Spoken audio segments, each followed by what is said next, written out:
Hey guys, welcome back to the channel. Today we are sharing with you 12 countries you can retire to on a small income. Yeah, this is a great list of countries. We've been to these countries and the quality of life you can have on a small income is amazing. We're going to jump right in with one that we were just in a few months ago. Familiar to a lot of you, and that is Mexico. We're from the United States, and Mexico obviously is very close. A lot of people go to Mexico. A lot of people have been to Mexico, but you can really live there well on a small income and really raise your standard of living. Yeah, and I think that Mexico is very popular, a very popular option because it is so close to the U.S. For Americans, you can, you can stay there for an extended amount of time, or you can even, look into doing a longer term visa if you want to stay there for a long time. But Mexico is a great option because if you don't want to stray too far from home, all you have to do is cross the border. It's not that far. So it's really good for people who are looking also to just kind of dip their toe in. Yes, there are places that are, rising in pricing because there are so many people that do find that attractive to be able to retire someplace outside of the U.S. So that is driving up prices in some places, but there's tons of places in Mexico that you can still go to on a small income. So don't discount Mexico just because, you see big numbers for some, certain cities. Next one's going to be just a little bit further south and in the same region, and that's going to be Colombia. Colombia offers a lot of the same things that Mexico offers. It's close to the United States. It's on the same time zone, which is a huge deal for a lot of people. It's easier to stay in touch with family and friends, and the pricing is even cheaper. Now, I do think there's a little less familiarity with Colombia, but Colombia is a beautiful country. We loved our time there. The accommodations that we found were great. The food is amazing. So many great things to see about Colombia. Yeah, it's an incredible country, and I think people get spooked by what they last heard about Colombia back in the 80s. It's a completely different place. Completely different place. So delete the 1980s of Colombia from your brain. This is a completely different country now. It is incredible. Like you said, the people are absolutely beautiful. The food, I cannot say enough good things about it. And just the, and the weather is incredible there too, depending on where you are. You can live in the mountains, in the beaches, in the big cities. There's tons of options within Colombia, and it's a safe place. Yeah, I think for me, for these first two, the biggest positives are if you want to come home to America or Canada, you don't have to do a long haul flight to get there, and you're going to be on the same time zone as everybody back home. So those are the big things. Now, if you want to venture off a little further, our next country is going to be Vietnam. Actually, it's a lot further. It's halfway around the world. You will be doing a long haul flight to get there, and you will be on a completely different time zone as everyone that you know. But Vietnam is amazing, and it's probably the cheapest country on this list as far as expenses go. You can have a standard of living there that is really high for $2,000 or less. Yeah, we have had incredible accommodations in Vietnam all throughout, in the north, in the south, in the central areas. There's just so many great options. Again, in Vietnam, you can do the same thing. If you want to be in a beach town, you can be in a beach town. And let me tell you, you can live like a king and a queen in a beach town in Vietnam. They also have great big cities, which are incredible to live in. And then, of course, if you want to be in the mountains, you can do that too. So there's something for everyone. But the big attraction here, again, is that you're able to do this on a small income and yet still get a very good item in return for the small amount that you're spending there. The food is amazing. The people are amazing. And yes, there will be a little bit of a, kind of language barrier there, but there's lots of apps and different types of phones that will give you the option to be able to communicate with people. And it's really not the problem that you think it is in your head. Yeah, Vietnam is going to pretty much by far be the most inexpensive country on this list. You'd be shocked at how inexpensively you could live. You could do it under $1,000 a month if you wanted easily. We choose to live on basically 3,000 there, but that's doing basically anything and everything we want. And we really have never even, I think we've never even really spent 3,000 because we couldn't. So it's just, it's hard to explain if you've never been there how inexpensive it is. Next one is also one that was going to surprise some people because it is cheaper than people think, and that is Italy. Yeah, I think that everybody just thinks that Italy is expensive because they think about Rome, they think about Milan, they think about Venice. But you know what? There are a ton of amazing places to live in Italy outside of Rome, outside of Milan, outside of Venice. Now, I'm not telling you not to go to those places because you should visit those. They are incredible and they have a ton to offer. But leave those big cities and your costs go way down. We went, as a matter of fact, way down to the southernmost area in Italy, and we lived like, the king and queen at their vacation home on the water, in the Puglia region in the south, like by the heel of Italy.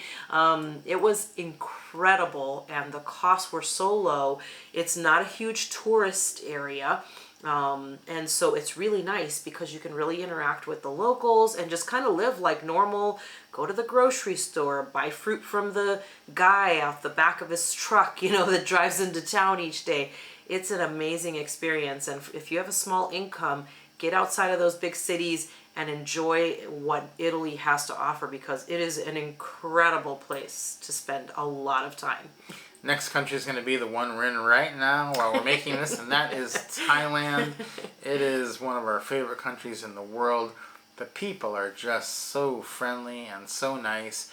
It is a relatively inexpensive place, not quite as inexpensive as Vietnam, but the quality of the things that they have here, in many cases, often surpass what we have in the United States.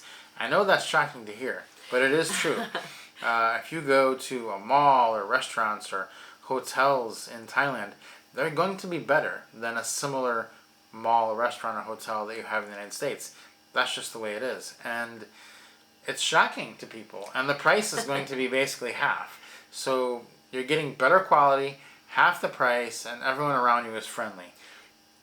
That's an amazing combination. I don't see a problem.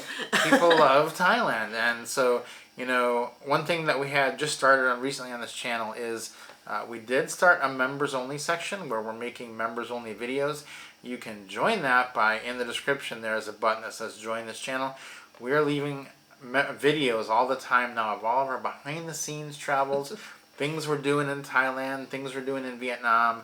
So if that's of interest to you, go ahead and check that out. But we have been having a lot of fun making some of these behind the scenes videos that we're putting in that members only section. Yeah, we absolutely love Thailand. If you've watched this channel at all, you already know that. If you're new to the channel, then surprise, Thailand is one of our favorite places. But we spend a lot of time here every year. As a matter of fact, we have a long-term visa now to come and go as we please because we love it so much and we come back here so often. We like to stay for much longer stays now to be able to do that easily. Now with a visa is amazing, but you can get anything. I think what's so great about Thailand is you can get your hands on anything, pretty much anything that you want here. Like think to yourself, I went to one of the most amazing Apple stores when my iPhone was dying. I decided I'll just go ahead and upgrade and get a new one. Went to the Apple store in this massive 8-floor mall and was able to replace my iPhone with no problem. Just got another iPhone from the Apple store with, the same type of Apple Care service all over the world that I could get at an Apple store at home. So don't be scared of that. But if you want to keep your costs low, Thailand has a ton to offer. Next one's going to be Indonesia, and there's really two parts to Indonesia. You've got Bali, and you have the rest of Indonesia. They're kind of dealt with a little differently because they're such a different feel. But most people are talking about Bali when they talk about retiring there. So we're going to talk about Bali. We love Bali. It's very inexpensive. People are super friendly. Some of the nicest people in the world there. Oh, it's amazing. The food is incredible. the island feel is so great. And again, there's tons to choose from there. There are places that are a little bit more expensive where people are kind of, congregating, so it's driving up the prices. But just find some place that is going to fit your budget. If you've got a small income, which is what we're talking about here, then look for some of the places that have, accommodations, and just that the cost of living is going to be a little bit lower. Tons to offer. We do talk a lot about, we did mention actually almost all of these countries have a section in our retirement travel jumpstart course where we kind of do a little bit deeper dive into each one of these, for you to kind of know what things to get in a country, what to expect from it, how to get there, accommodations, all that kind of stuff. We just kind of share that within the course. I'll kind of a little bit more deeper dive into each one of these too. Next one is still on the list, but it's really just hanging on. It's hanging on to this list by a thread, and that's Portugal. Portugal is a great country. Portugal has been for many years an expat hotspot, but because of that, the prices have gone up, and this is a list of places you can charge you on a small income. So this one is like the last one on the list. You're right. Yeah, it is just barely hanging on. These aren't in order, so No. this is just one we're still including it though, because we love you, Portugal, but it is getting more expensive. Yeah, it really, this is one that it's really important where you're looking to go, because it is going to be a huge difference if in whether you can go or not go, which is why this one is just hanging on by the fingertips onto this list, because over the years it just has gone up and up, because it has been such a huge kind of expat gathering area. So it is nice though that there are still options there that are possible for a small income. You do have to do a little bit more research, but it is absolutely still doable, which is why it's still on the list. Next one, there's not a lot of research you need to do. It's the Philippines. It's amazing. You can live there on a small income, and the Philippines has so much going for it. First of all, if you are afraid of like culture shock or language barrier, everybody in the Philippines speaks English. They speak it better than we do sometimes. They have every single thing that we have. They have all of our restaurants. When we got to the Philippines, it was like, wow, this is the most like being in America that I've ever felt outside of America. In fact, some places in America doesn't feel like America as much as the Philippines feels like America, because they have all the stuff we have. And sometimes I'm in America and I'm like, oh, I really wish they had this here. They got it in the Philippines. I wish I had a Denny's. I wish they had a Krispy Kreme. We need to go to the Philippines. So Philippines is amazing. The people are beautiful. They're friendly. They all speak English. They have everything you have. If you're not super adventurous, but you want to do this, Philippines may be the place to check out. Yeah, the Philippines is probably your best bet it probably gets the number one spot for the softest landing. Yeah. Probably right behind Mexico, really. But even better, because in the Philippines, like you said, pretty much everybody speaks English. When you go to the mall, you hear the little Filipino families speaking to each other in English. Sometimes they switch back and forth between the two languages, but a lot of the time, I'm like, I understand everything everybody is saying here. For the first couple of days, I thought, do I understand Tagalog, or am I just going crazy? And then I realized everyone's just speaking English. That's why I can understand everybody. But I'm walking, there was a mall attached to our hotel where we stayed there.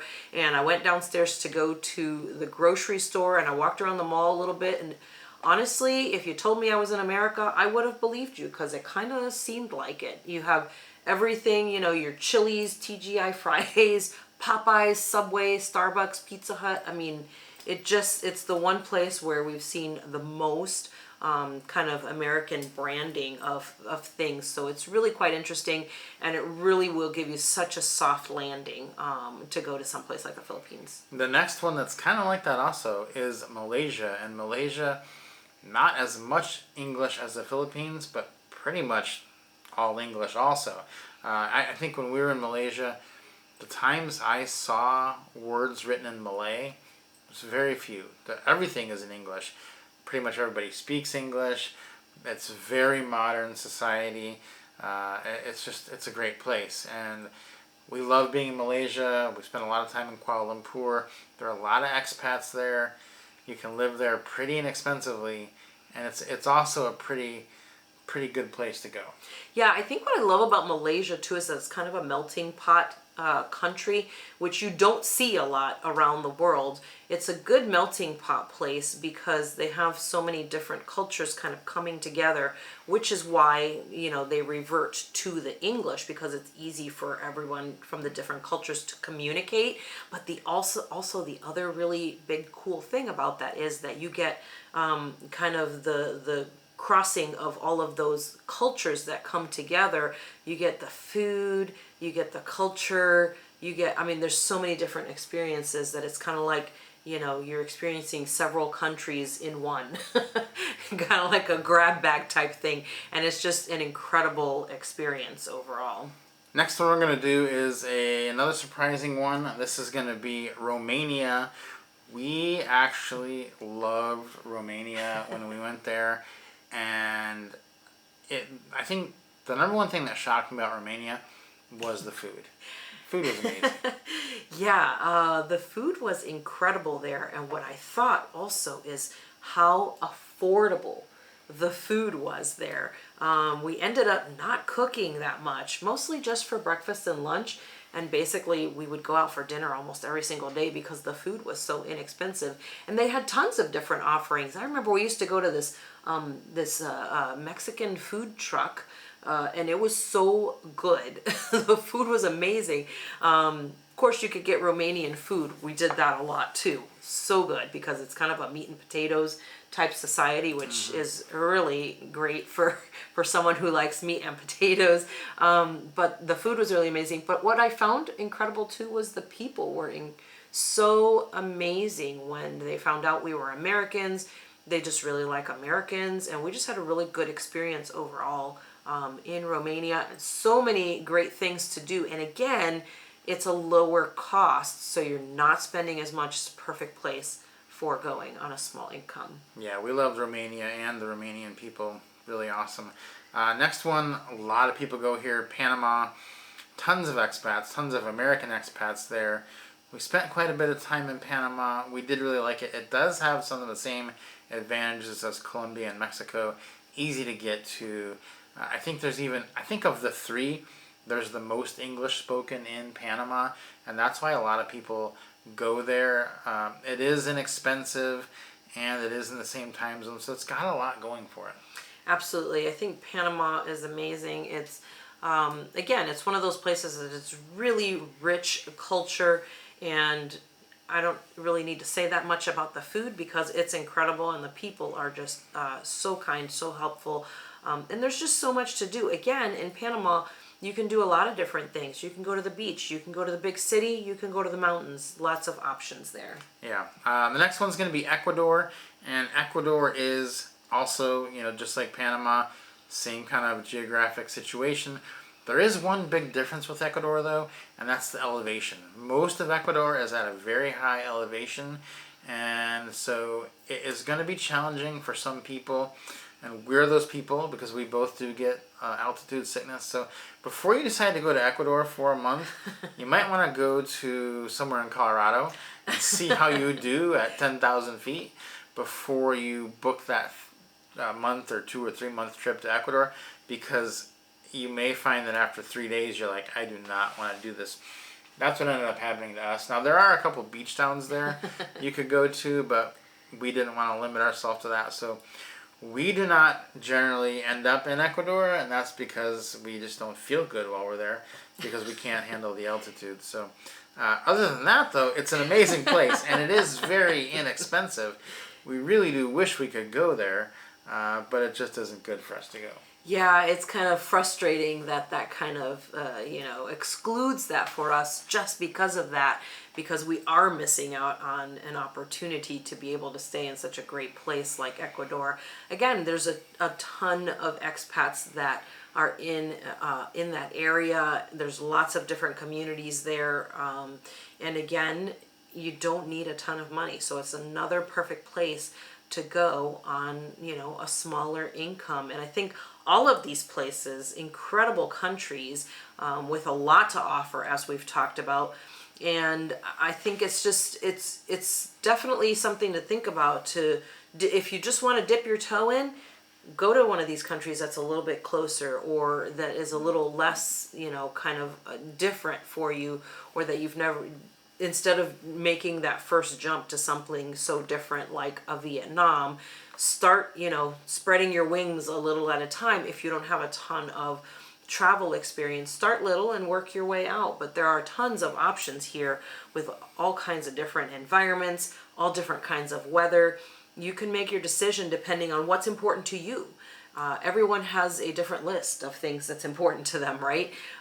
So figure out which ones are the most important to you, and then choose a place according to that. But you have lots of options on a small income. Don't think that you can't do it because you have a small income.